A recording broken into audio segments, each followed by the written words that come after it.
Berjumpa lagi dengan TJ44 di Cerita Bersambung.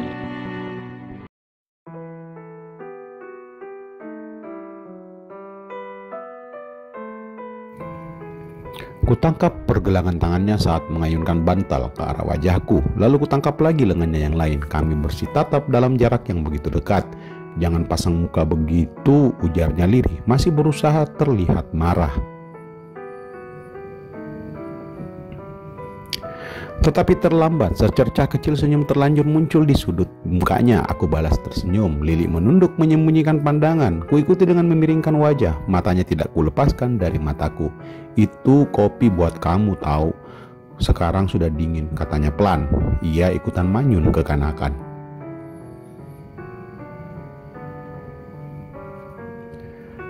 Senyumku melebar. Aku benar-benar baru mengerti saat itu. Lili semakin dalam menunduk dengan cepat. Aku berujar, "Maaf, aku tadi salah paham, tidak berani kegeeran. Terus datang tiba-tiba mengharapkan beneran dikasih kopi. Kulepas tanganmu, tapi main pukul-pukulannya sudah ya," ujarku tersenyum. Lili menghentakkan tangannya, lepas lalu duduk memunggungiku. Berantem tadi membuat posisi duduknya jadi seperti ini. Aku menyadari kami saat ini sudah bukan lagi sekedar teman. Kami tiba pada hubungan saling memiliki yang terjadi dengan alami. Sebuah kedekatan yang memberi hak menuntut serta hak cemburu. Semua terjadi begitu saja, tanpa ikrar, tanpa pernyataan verbal. Kuberanikan diri bergerak, memeluknya dari belakang. Kuletakkan dahuku di bahunya. "Li, kalau ngambek berarti kamu yang ingusan tahu."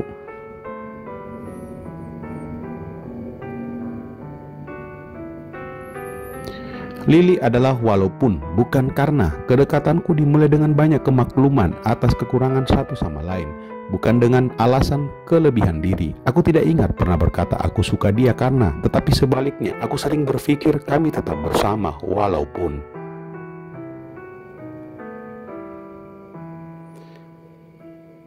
Kami bertahan dengan banyak walaupun aku lebih muda, walaupun secara fisik dia di luar kriteriaku, walaupun menurutnya aku kekanakan, walaupun dalam banyak hal kami sering berbeda pandangan, walaupun kami tidak pernah dijodoh-jodohkan, walaupun kami akhirnya tanpa mengucap kata jadian. Walaupun kulitnya putih, walaupun aku tidak lebih tinggi. Sejatinya berpacaran baru kurasakan saat itu, saat menjalaninya dengan Lili. Setidaknya demikian yang kukira sampai akhirnya kami berpisah. Tetapi diizinkan aku menceritakan peristiwa demi peristiwa. Kuberanikan diri bergerak memeluknya. Lalu, "Li, kalau ngambek berarti kamu yang ingusan." Lili bergeming mendengarku. Aku melakukan sekali lagi, kini di pipinya. Langsung, bahunya sedikit bergerak, badannya yang semula tegak terasa mengendur, setengah bersandar ke pelukanku. "Lepas," pintanya Liri. Ku lepas pelukanku lalu bersandar di kursi. Gerak badannya yang sedikit rebah bersandar diikuti oleh Lili yang kini ikut bersandar. Kami duduk dalam diam beberapa saat. Posisi duduk kami yang begitu dekat membuatku memperhatikan beberapa detail dari Lili. Kusadari saat itu bahwa dalam posisi duduk wajah kami sejajar tingginya. Ini berarti punggung kami sama panjangnya, tetapi kaki Lili lebih panjang. Kuamati juga selarik garis samar di punggung tangannya sebelah kanan, seperti bekas luka yang sudah lama pulih. Tidak luput kuamati kukunya yang berwarna, mungkin baru dicat tadi pagi. Kuku berwarna biasanya berarti si gadis sedang datang bulan.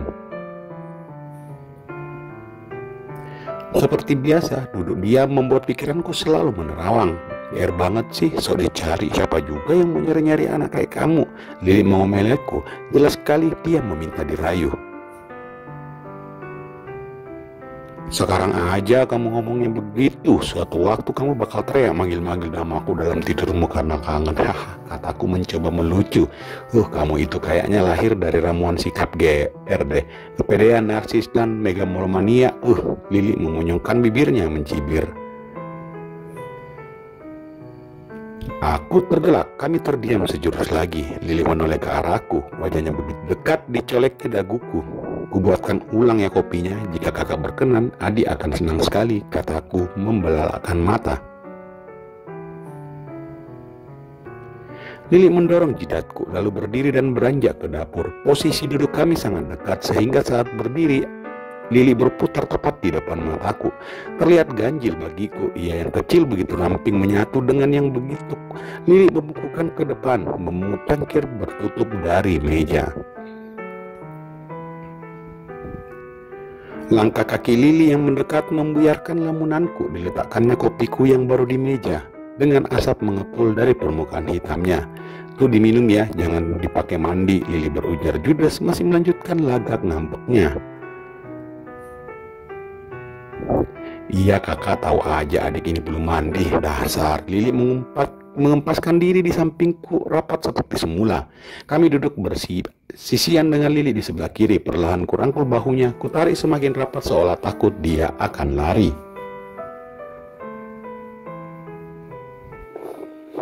Lili mandas saja, tangan kanannya ditumpangi. Posisi duduk kami seperti pasangan suami istri dalam iklan biskuit zaman dulu. Aku jadi terkikik. Lili, "Ih, kenapa ketawa-ketawa begitu?" Lili menoleh padaku.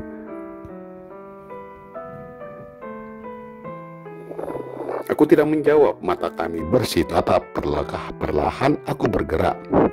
Sesaat sebelum jarak kami menghilang, Lili memejamkan mata, aku juga.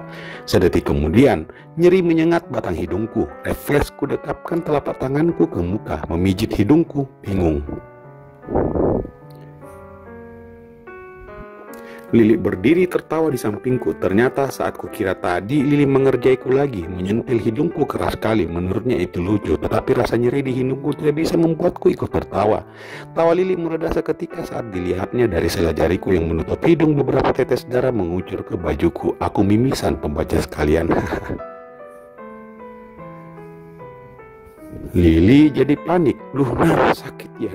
Lili berlari ke dalam, lalu kembali dengan selembar handuk. Tergesa ditariknya terlepas ke atas, lalu membekap wajahku dengan handuk.